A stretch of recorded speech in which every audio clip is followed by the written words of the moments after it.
नमस्कार मित्रों, स्वागत है आपका हमारे YouTube चैनल पे। और हम आज फिर से लेकर आए आपके वही सिंधु घाटी सभ्यता यानी कि लेवल 2 में जो SST का जो सिलेबस है उसमें एक तरीके से हिस्ट्री वाला पोर्शन जो है उसमें सिंधु घाटी सभ्यता मेंशन किया हुआ है। तो मित्रों, इसके संबंध में हम पहला वीडियो बना चुके हैं और अब सेकंड वीडियो लेकर के हम आपके सामने आए हैं। चलिए मित्रों, समय का बर्बादी नहीं करते हुए हम अपने एक तरीके से देखा जाए तो टॉपिक को डिस्कस करते हैं। चलिए बात करते हैं मित्रों।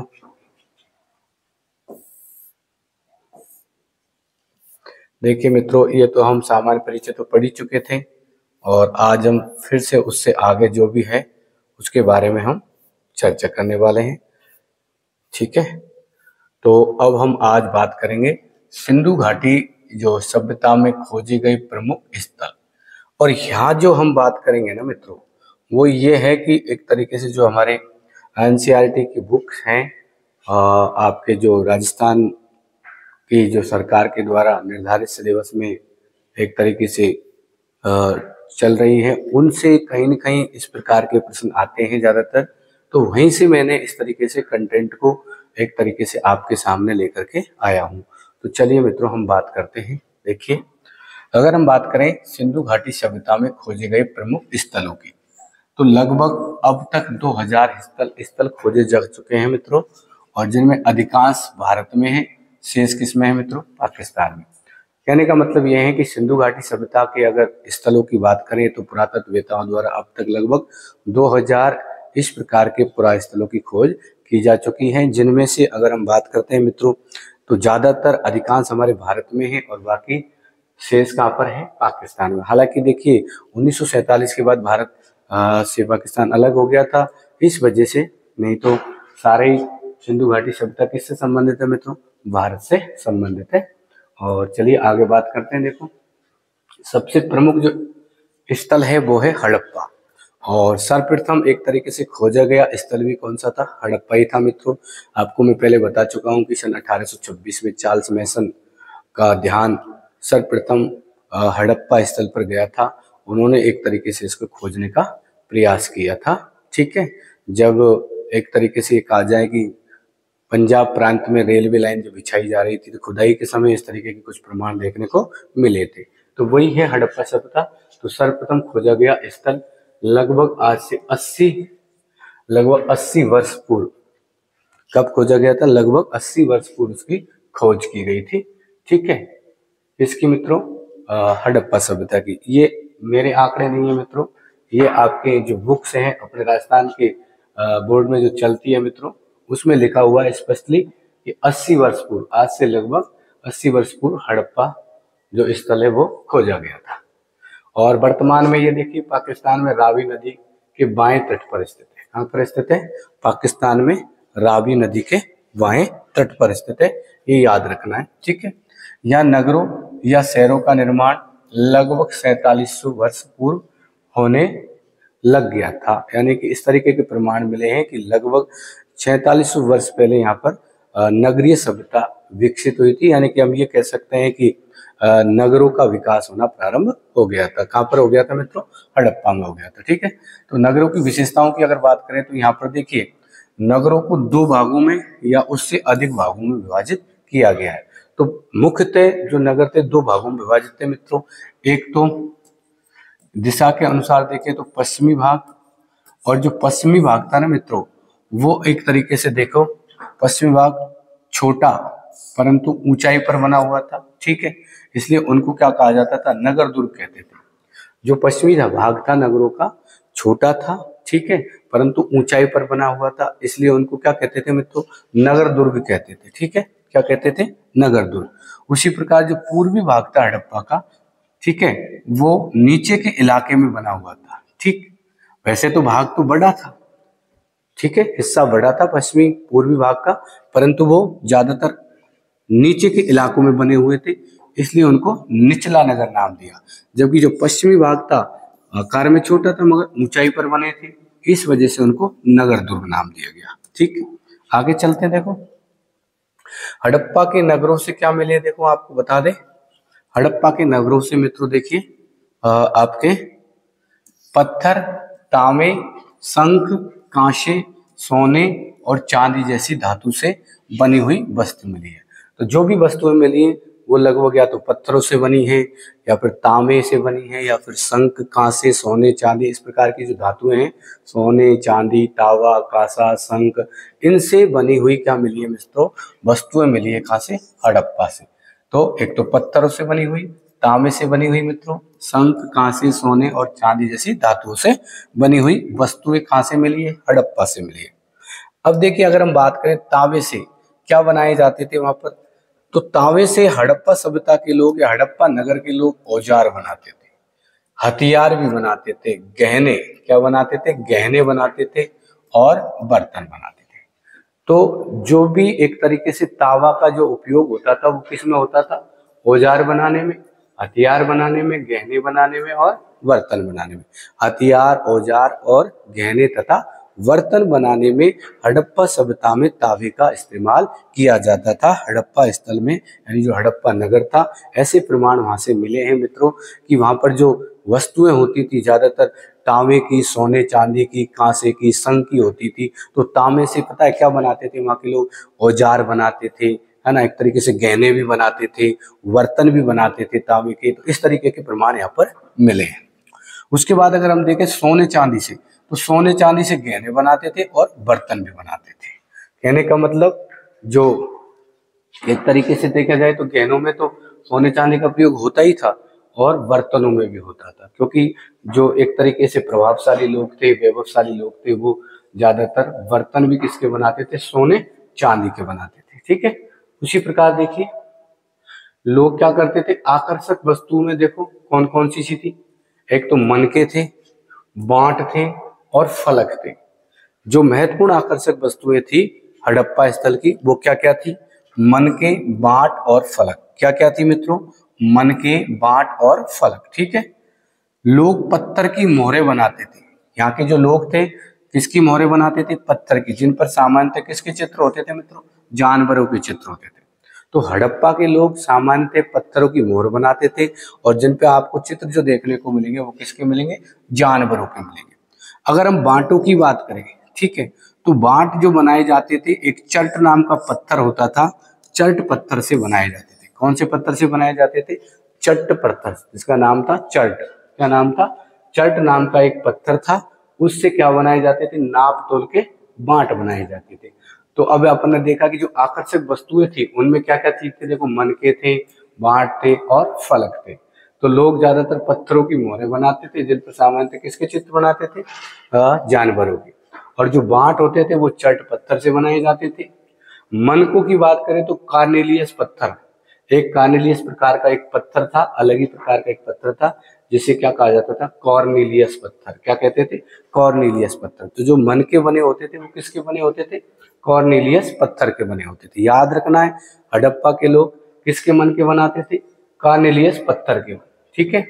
अब क्या होता था, जो मनके होते थे ना, इनमें क्या है? छेद रखते थे। वो क्यों रखते थे? क्योंकि मनकों से माला बनाई जाती थी। क्या बनाई जाती थी मित्रों? मनकों से माला बनाई जाती थी। ठीक है। तो मनकों से माला बनाने के लिए हड़प्पा सभ्यता के लोग क्या करते थे? उसमें छेद रखते थे मनकों में। ठीक है, जिससे आसानी से माला का निर्माण हो सके।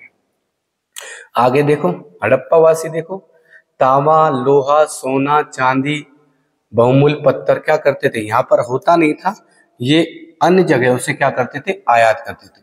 तो हड़प्पा वासी देखो, एक तो तांबे का आयात करते थे, लोहा का भी करते थे, सोना और चांदी का भी करते थे, और बहुमूल्य पत्थर भी कहाँ से आयात करते थे? बाहर से आयात करते थे। अब इसमें अगर हम देखें तो तांबा जो था ना मित्रों, वो राजस्थान से और ओमान जो देश था, यानी कि पश्चिम एशिया का एक देश था ओमान, वहां से हड़प्पा के लोग क्या आयात करते थे? तांबा।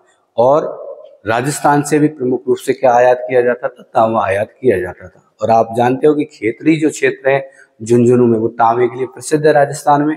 तो राजस्थान से हड़प्पा वासी क्या आयात करते थे मित्रों? तांबा। और एक देश है पश्चिम एशिया का ओमान। तो ये दो ही स्थान थे, एक तो राजस्थान और एक ओमान प्रदेश, दोनों से हड़प्पा वासी क्या आयात करते थे मित्रों? तांबा आयात करते थे। याद रखना। तो तांबे का आयात कहाँ से होता था? राजस्थान से और ओमान से। ठीक। कांसा बनाने के लिए तांबे के साथ टिन मिलाया जाता था। ये याद रखना, जब ये कांसे का निर्माण करते थे तो कैसे करते थे, तांबा जो धातु थी उसके साथ एक धातु और थी टिन, उसको मिला करके किसका निर्माण किया जाता था, कांसे का निर्माण किया जाता था। ठीक है, किसका निर्माण किया जाता था मित्रों, कांसे का निर्माण किया जाता था। ठीक है, आगे देखो, बहुमूल्य पत्थरों, सोने की बात करें तो सोना मंगाया जाता था कर्नाटक से, याद रखना। हड़प्पा वासी सोना कहाँ से मंगाते थे मित्रों, कर्नाटक से मंगाते थे। तांबा आप जानते हैं राजस्थान और ओमान से मंगाते थे। उसी प्रकार अगर बहुमूल्य पत्थरों की बात करें तो ये देखो गुजरात, ईरान और अफगानिस्तान से मंगाए जाते थे। तो बहुमूल्य पत्थर कहाँ से मंगाए जाते थे, गुजरात, ईरान और अफगानिस्तान से, जबकि तांबा राजस्थान और ओमान से और सोना कर्नाटक से आयात किया जाता था। याद रख लेना है। ठीक है मित्रों, आगे देखिए, हड़प्पा के लोग अनाज उगाने के साथ साथ पशु भी पालते थे। ठीक है, अनाज तो उगाते ही थे और उसके साथ पशुपालन भी करते थे। ठीक है, अगर एक तरीके से देखा जाए तो अर्थव्यवस्था का स्रोत भी यहाँ पर एक तरीके से कृषि और पशुपालन ही था। तो इसमें देखो, फसलों में अगर बात करें तो गेहूं, जौ, दाल, मटर, धान, तिल, सरसों। ठीक है, याद रख लेना, गेहूं, जौ, दाल, मटर, धान और सरसों। ठीक है, गेहूं, जौ, दाल, मटर, धान, तिल और सरसों। ठीक है, ये याद रखना है कौन कौन सी फसलें होती थी, गेहूं, जौ, मटर, धान, तिल और सरसों। ठीक, खेत जोतने के लिए हल का प्रयोग करते थे। ठीक है, खेत जोतने के लिए आज भी हम, आज तो नहीं, आजकल थोड़ा सा क्या है, मशीनीकरण हो चुका है, इसलिए तो हल का प्रयोग करते थे। आज भी हल से ही खेत जोता जाता है, मगर मशीनों के द्वारा। ठीक है, पहले बैलों के द्वारा जोता जाता था। तो देखो, यहाँ पर भी खेत जोतने के हल का प्रयोग करते थे। ऐसे साक्ष्य मिले हैं हड़प्पा से, हल का क्या मिला है, खिलौना मिला है। याद रखना है इसको, हल का खिलौना कहाँ से मिला है, हड़प्पा से मिला है। पालतू जानवरों में देखो, गाय थी, भैंस थी, भेड़ थी और बकरी थी। ठीक, तो ये हमने बात की थी किसके बारे में, हड़प्पा के बारे में। अब चलते हैं, देखो हम मोहनजोदड़ो के बारे में बात करें मित्रों। किसके बारे में बात करें, मोहनजोदड़ो के बारे में। तो पहली बात तो मोहनजोदड़ो का जो अर्थ होता है सिंधी भाषा में, वो क्या होता है, मुर्दों का टीला। याद रखना, सिंधी भाषा में मोहनजोदड़ो का जो अर्थ होता है क्या होता है मित्रों, मुर्दों का टीला। याद रखना है। ठीक है, वर्तमान पाकिस्तान के सिंध प्रांत के लरकाना जिले में सिंधु नदी के किनारे। ठीक है, कहां पर स्थित है, वर्तमान पाकिस्तान का जो सिंध प्रांत है उसके मित्रों लरकाना जिले में सिंधु नदी के किनारे ये स्थल स्थित है मोहनजोदड़ो। ठीक है, ये याद रखना। इसकी खोज देखो 1922 में रखालदास बनर्जी द्वारा की गई। याद रखना, मोहनजोदड़ो की जो खोज कब की गई है, 1922 में रखालदास बनर्जी द्वारा। ठीक, और क्या है देखो महत्वपूर्ण, महत्वपूर्ण देखो इमारतें हैं जिनमें कुछ खास प्रकार के तालाब, जिन्हें पुरातत्वविदों ने क्या नाम दिया है, महास्नानागार। एक तरीके से अगर आपसे पूछा जाए कि महास्नानागार के अवशेष मिले तो कहाँ से मिले, मोहनजोदड़ो से। तो यहाँ पर एक तरीके के तालाब होते थे, बहुत बड़े बड़े तालाब होते थे, उनको पुरातत्ववेत्ता क्या नाम देते हैं, महास्नानागार नाम देते थे। ठीक है, और ये तालाब जो होते थे, तालाब में जो ईंट व प्लास्टर का प्रयोग होता था, किसका प्रयोग होता था मित्रों, ईंट व प्लास्टर का प्रयोग होता था। अब पानी रिसाव नहीं हो पाने का, इसलिए वो क्या करते थे, पानी को रोकने के लिए प्लास्टर पर क्या चढ़ाते थे, चारकोल चढ़ाते थे। तालाबों का प्लास्टर किया जाता था, अब उसमें पानी निकले नहीं, रिसाव ना हो, इसलिए यहाँ पर क्या किया जाता था, जो प्लास्टर है ना उस पर चारकोल की परत चढ़ाई जाती थी, जिससे पानी का रिसाव रोका जा सके। आगे देखो, तालाब में उतरने के लिए, अब भाई तालाब में उतरना है तो नहाने के लिए तालाब बनाए गए। ठीक है, किसके लिए तालाब बनाए गए, नहाने के लिए। तो थोड़ा गहरा होता था, तो उतरने के लिए क्या बनाई जाती थी, सीढ़ियां बनाई जाती थी। ठीक है, तो तालाब में उतरने के लिए दोनों तरफ क्या बनाई जाती थी, सीढ़ियां, और उसके चारों ओर क्या बनाए जाते थे मित्रों, कमरे बनाए जाते थे। तो इस तरीके के तालाब मिले हैं जिसके दोनों तरफ सीढ़ियां हैं उतरने की, और चारों तरफ क्या बने हुए, घर बने हुए। ठीक है, वो सॉरी कमरे बने हुए हैं। तालाब में पानी कुओं से भरा जाता था। अब तालाब में पानी कहां से भरा जाता था मित्रों, कुओं से, और जब वो उपयोग हो जाता था उसके बाद उसका पानी क्या कर देते थे, खाली कर देते थे। ठीक है, और ज्यादातर जो बड़े बड़े तालाब थे इनका जो उपयोग कोई भिन्न प्रकार के विशिष्ट अवसर पर किया जाता था। जैसे अभी हमारे यहाँ पर अगर देखा जाए तो वर्तमान में जैसे कुंभ का स्नान होता है ना, इतने सारे लोग इकट्ठे होते हैं और वहाँ पर कुंभ का स्नान एक साथ करते हैं। तो ऐसा ही कुछ मान्यता है, पुरातत्ववेत्ता ये मानते हैं कि वहाँ पर एक तरीके से जब कोई विशिष्ट अनुष्ठान होता था उसमें सब लोग इस तरीके से बड़े तालाबों में, यानी कि तो बड़े बड़े माँ जो स्नानागार थे उनमें क्या करते थे, नहाने का कार्य करते थे, ठीक है, स्नान करने का कार्य करते थे। यहाँ के शासक खूबसूरत मन को सोने चांदी से बने आभूषण रखते थे। यहाँ के जो शासक थे ना, कोई भी जो शासन करते थे, राजा महाराजा जो भी होंगे, तो ऐसे प्रमाण मिले हैं कि एक तो खूबसूरत सुंदर सुंदर मन के और सोने चांदी के आभूषण अपने पास रखते थे। इस प्रकार के प्रमाण यहाँ से मिले। कहाँ से? मोहनजोदड़ो से, ठीक है। नगरों में एक तरीके से देखो, नगरों की विशेषता बताएं तो नगरों में लिपिक भी होते थे जो मोहरों पर लिखने का कार्य करते थे। लिपिक क्या करते थे? मोहरों पर, मोहर जो होती थी उन पर लिखने का कार्य करते थे, ठीक है।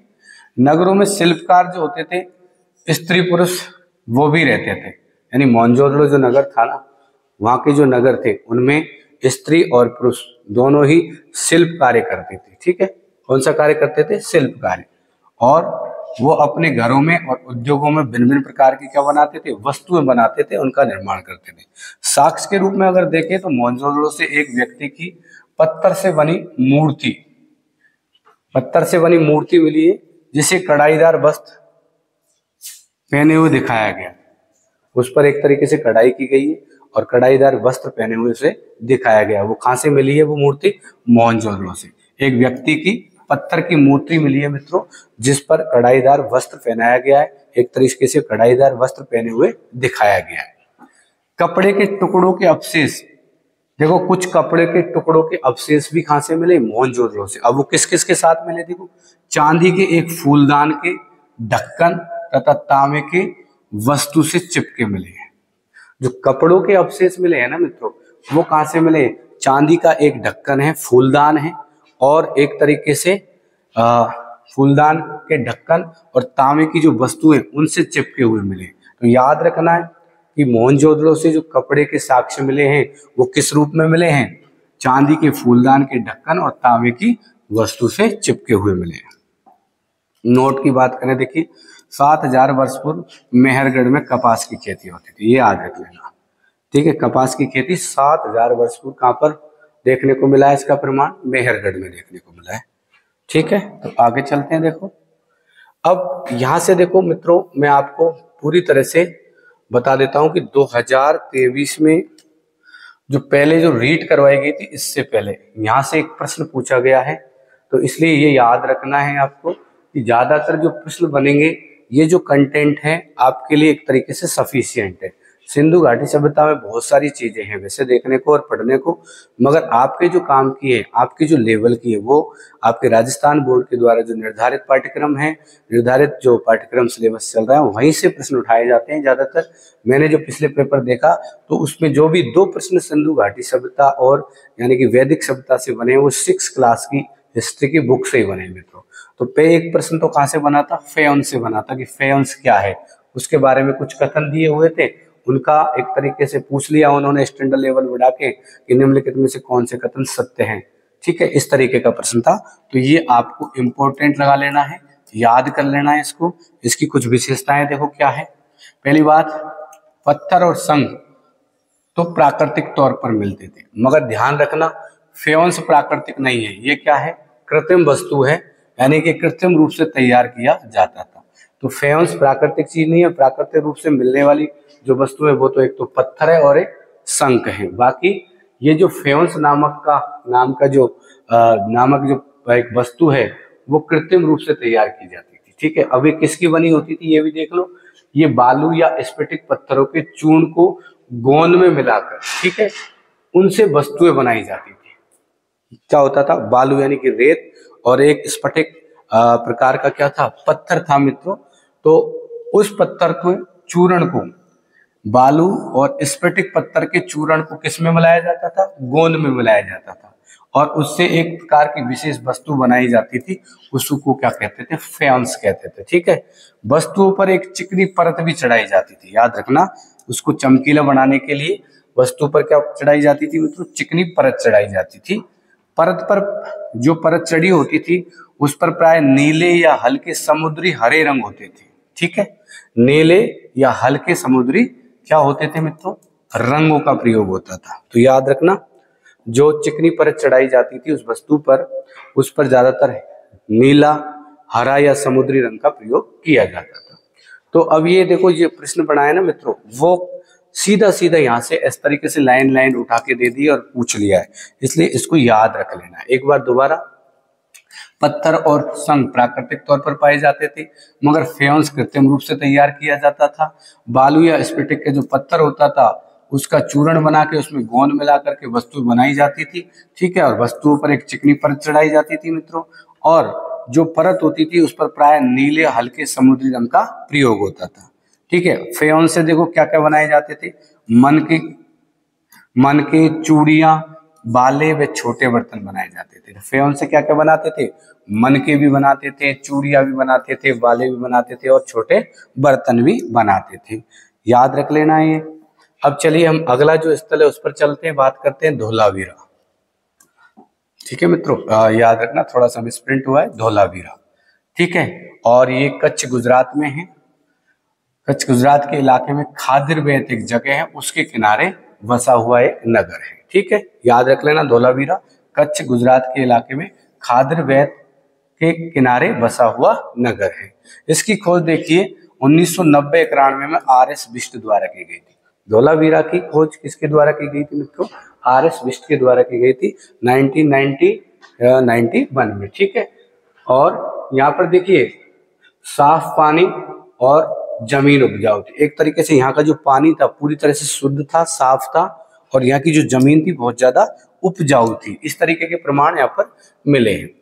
और एकमात्र नगर है मित्रों ये 3 भागों में विभाजित। ये बाकी जितने भी नगर थे सिंधु घाटी सभ्यता में वो कितने भागों में विभाजित थे, 2 भागों में विभाजित थे, है ना, 2 भागों में। एक तो पश्चिमी भाग जिसको क्या कहते थे, दुर्ग नगर, और एक पूर्वी भाग जिसको निचला नगर कहते थे। जबकि एकमात्र स्थल धोलावीरा है जो कि 3 भागों में विभाजित था। इसमें दुर्ग नगर होता था, एक मध्य नगर होता था और एक निचला नगर होता था। ठीक है, प्रत्येक हिस्से के चारों ओर पत्थर की ऊंची दीवारें बनी हुई थी। जो नगर थे उनका जो प्रत्येक हिस्से थे उनके चारों तरफ पत्थरों की ऊंची ऊंची दीवारें बनाई गई थी सुरक्षात्मक दृष्टि से। अंदर जाने हेतु बड़े बड़े प्रवेश द्वार थे। ये भी याद रखना है कि इस नगर में अंदर जाने के लिए बड़े बड़े क्या थे, प्रवेश द्वार थे। एक तरीके से जैसे कॉलोनियों में होते हैं ना, अपने बड़े बड़े शहरों में अपन कॉलोनियां देखते हैं तो उनके बड़े बड़े गेट होते हैं, मेन दरवाजे होते हैं, उसी प्रकार यहाँ धोलावीरा में भी अंदर प्रवेश करने के लिए क्या थे, बड़े बड़े प्रवेश द्वार थे।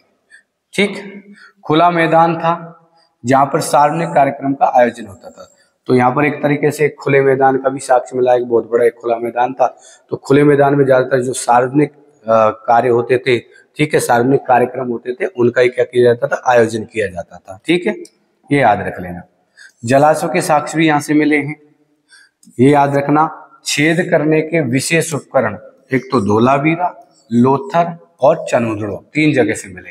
छेद करने के जो उपकरण है एक तो लोथल से, एक चनुद्रो से और एक धोलावीरा, ये 3 जगह से छेद करने के क्या मिले मित्रों, विशेष उपकरण मिले। तो ये भी याद रख लेना, छेद करने के विशेष उपकरण कहाँ से, धोलावीरा, लोथल, चनुद्रो और ठीक है, इनसे मिले। अब देखिए अगला जो स्थल है वो है अपने लोथल, और इसको एक तरीके से उस समय का बंदरगाह भी कहते थे, क्योंकि यहाँ पर जहाज वाज रुकते थे, इस तरीके से माल उतारा और चढ़ाया जाता था। तो ये याद रखना है लोथल। ठीक है, ये अहमदाबाद में है इसकी लोकेशन, और साबरमती नदी की उपनदी के किनारे बसा है। ठीक है, साबरमती जो नदी है मित्रों, ठीक है, गुजरात में, उसकी एक उपनदी, उसके किनारे उसके आसपास बसा हुआ नगर था लोथल। ठीक, पत्थरों, शंखों और धातु से बनी चीजों का प्रमुख केंद्र था। तो यहाँ पर जो ज्यादातर वस्तुएं मिली हैं वो एक तरीके से किन किन से बनी होती थी, पत्थरों से, शंखों से और धातुओं से। तो ये याद रखना, पत्थर, शंख और धातु से बनी चीजों का ये प्रमुख केंद्र था। ठीक है, लोथल पत्थर, शंख और धातु से बनी जो वस्तुएं हैं या फिर चीजें हैं उनका प्रमुख केंद्र था। तो यहाँ एक भंडार गृह भी था जिससे कई प्रकार की मोहरें मिली हैं, मुद्रांकन या मुहरबंदी मिली है। तो इसका मतलब क्या है, देखो मोहरें, मुद्रांकन, मोहरबंदी। मोहरबंदी का मतलब होता है गीली मिट्टी पर दबाने से बनी उनकी छाप या मोहर की छाप को क्या कहते हैं, मोहरबंदी कहते थे। तो पहले क्या होता था मित्रों, जब कोई माल एक स्थान से दूसरे स्थान पर पहुंचाया जाता था तो उसे पैक किया जाता था। आज भी हम कोई चीज को एक स्थान से दूसरे स्थान पर भेजते हैं तो उस पर सील लगाते हैं, और सील से अगर छेड़छाड़ होती है तो हमें पता लग जाता है कि कहीं न कहीं इससे कुछ छेड़छाड़ की है ना। तो उसी प्रकार वहां पर भी एक तरीके से जो मोहरबंदी की जाती थी गीली मिट्टी पर, और एक स्थान से दूसरे स्थान पर सामान भेजा जाता था, तो वहां अगर उस मोहरबंदी से अगर कोई किसी प्रकार की छेड़छाड़ की गई है तो वो एक तरीके से उनमें किसी न किसी प्रकार का वहां पर डिफरेंट देखने को मिलता था। ठीक है, जैसे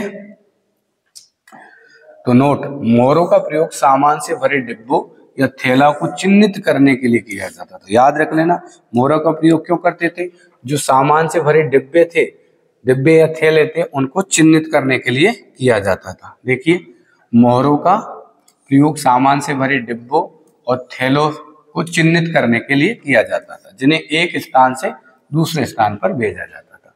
तो जो भी सामान था, सामान से भरे कोई डिब्बे होते थे, थैले होते थे, तो उनको एक स्थान से दूसरे स्थान पर भेज देते तो वहां पर मोहरों का प्रयोग करते थे, जिससे ये पता लग जाए कि कहीं सामान के साथ छेड़छाड़ तो नहीं हुई है।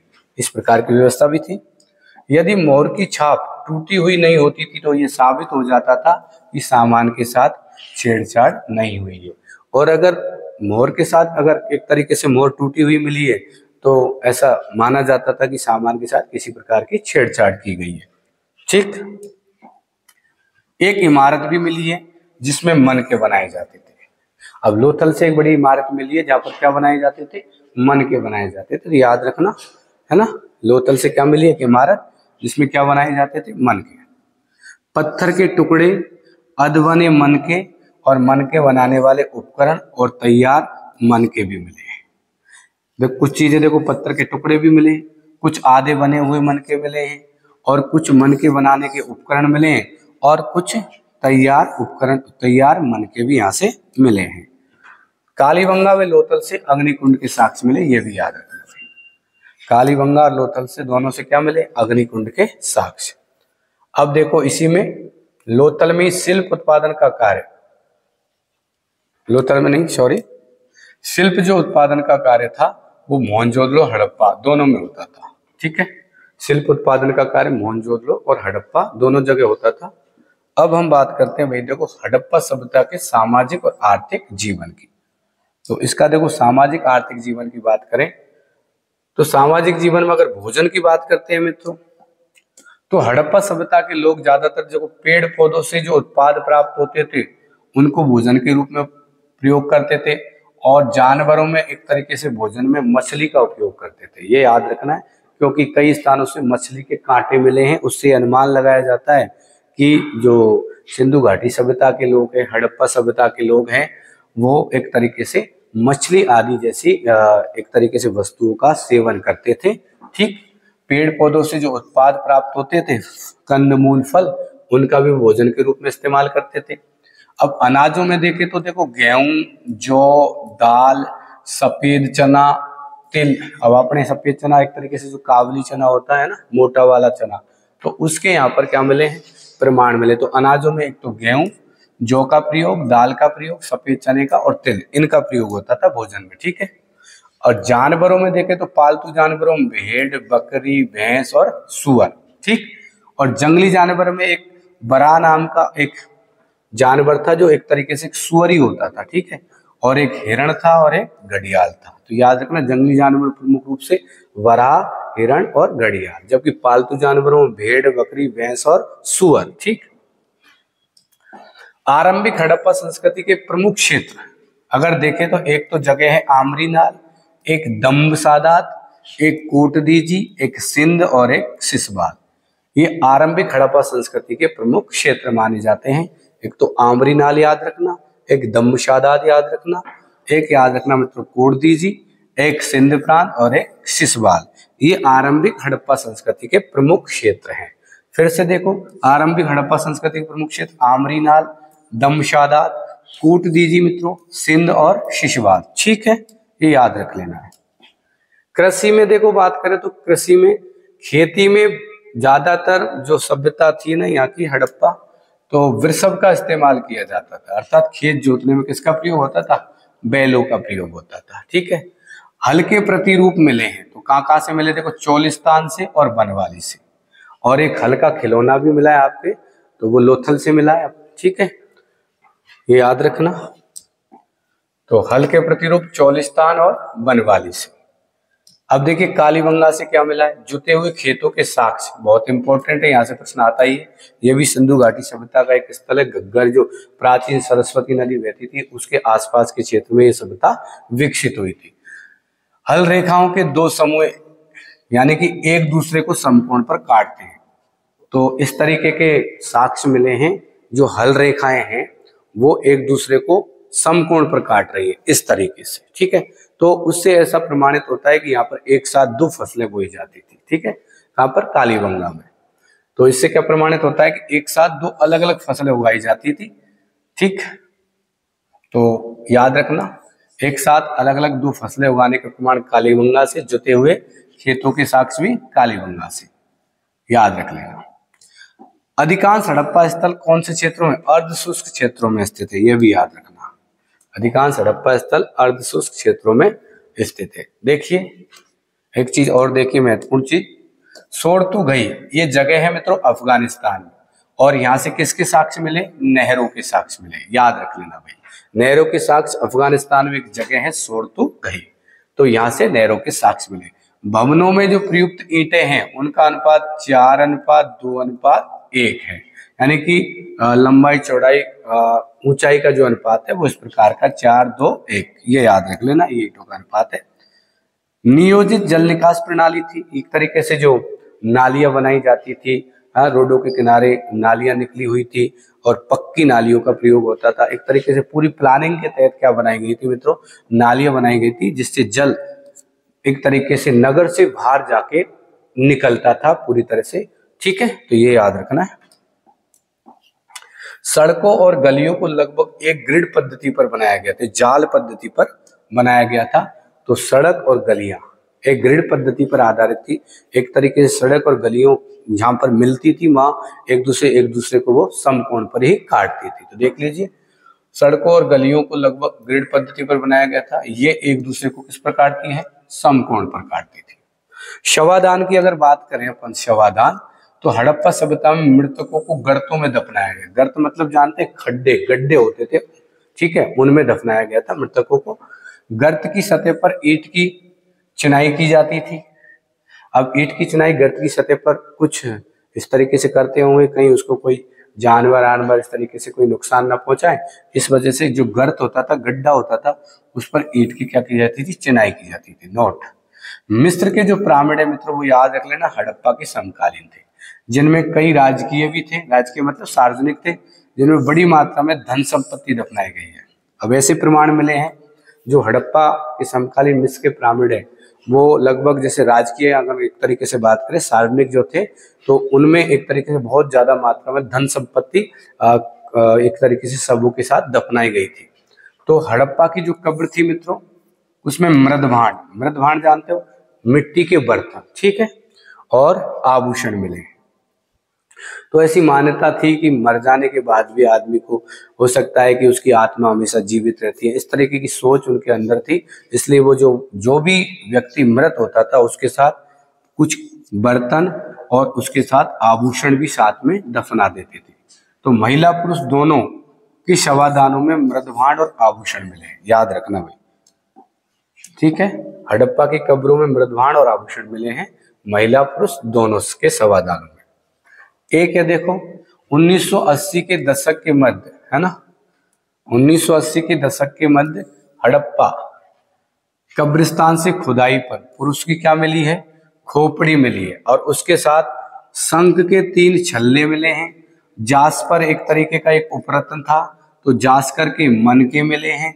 तथा सैकड़ों की संख्या में सूक्ष्म मनकों से बना एक आभूषण मिला है।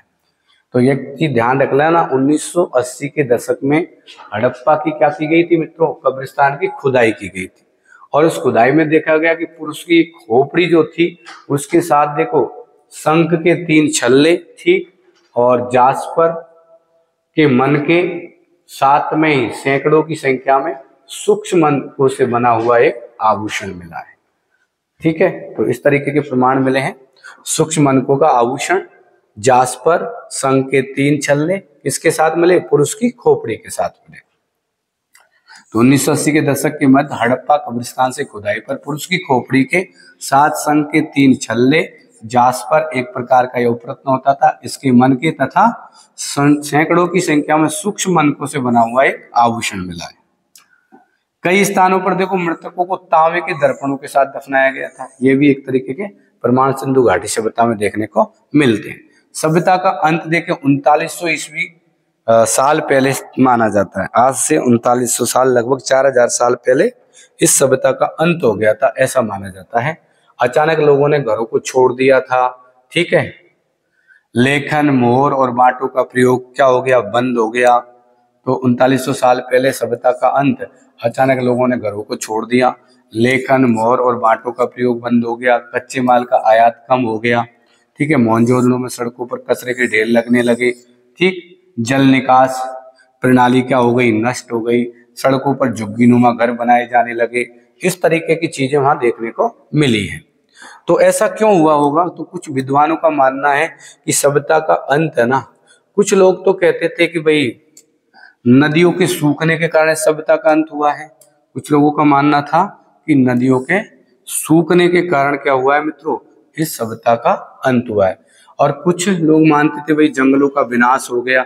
अब देखिए जहां पर नदियां सूख गई, तो नदियां जब सूख जाएंगी, पानी नहीं रहेगा, तो लोग फिर वहां पर रहकर क्या करेंगे। तो कुछ विद्वानों का मानना है कि इस वजह से वो विस्थापित हो गए थे। कुछ मानते हैं कि भाई जंगलों, यानी जंगलों से बहुत सारी चीजें उनको बहुत सारे संसाधन प्राप्त होते थे, धीरे धीरे जंगलों का विनाश हुआ तो वो भी उस स्थान को छोड़ करके दूसरे स्थानों पर चले गए। इस तरीके की बातें कुछ विद्वानों ने की है।